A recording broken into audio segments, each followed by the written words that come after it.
Serrez-vous un petit peu. Serrez-vous. Il ne faut pas être trop serré non plus. On peut dépasser un petit peu. Ah ouais? Voilà.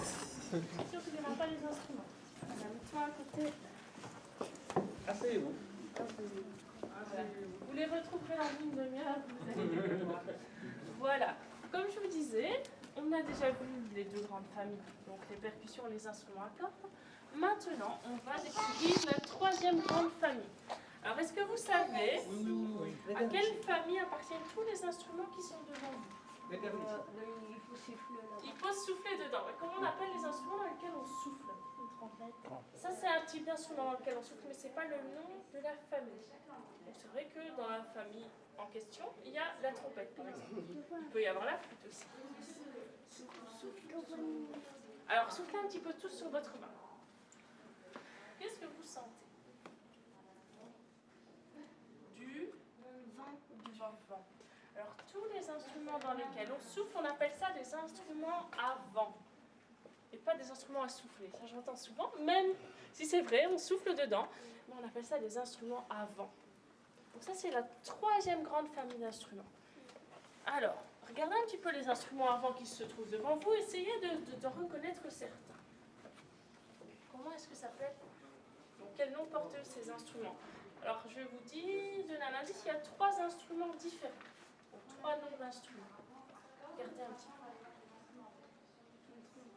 Voilà, il y a beaucoup de trompettes. Il y a par exemple ici les trompettes droites.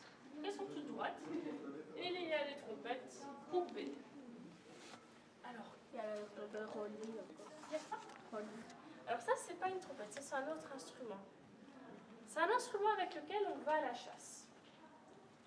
Ça s'appelle un cor de chasse.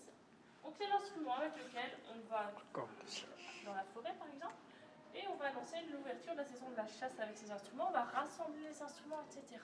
Donc il porte bien son nom, il s'appelle un cor de chasse. Mais on le trouve aussi à l'orchestre, mais au début c'était surtout un instrument de chasse. Et puis, petit à petit, il a commencé à jouer avec les autres instruments et est devenu un instrument d'orchestre. Alors, on a vu 2 instruments, donc les trompettes, les corps. Il y en a un troisième qui se cache parmi les trompettes. Regardez un petit peu celui-là, il est un petit peu différent. Il a une coulisse qu'on va ouvrir et fermer pour changer les notes. Est-ce que quelqu'un connaît le nom de cet instrument? Un trombone. C'est ce que tu as dit? Un trombone à coulisse. Donc ça ressemble très fort à une trompette. Vous voyez, c'est très ressemblant. Sauf qu'ici, on va avoir un tuyau qu'on va ouvrir et fermer pour changer les notes. Tandis qu'à la trompette, on n'a pas ça. Il n'y a rien qui coulisse, il n'y a rien qui bouge. Alors moi, ce que je vais faire, je vais aller chercher une trompette. Je vais revenir ici et donc on va voir un petit peu comment on fait pour avoir un son, puis vous pourrez tous essayer. D'accord? J'arrive.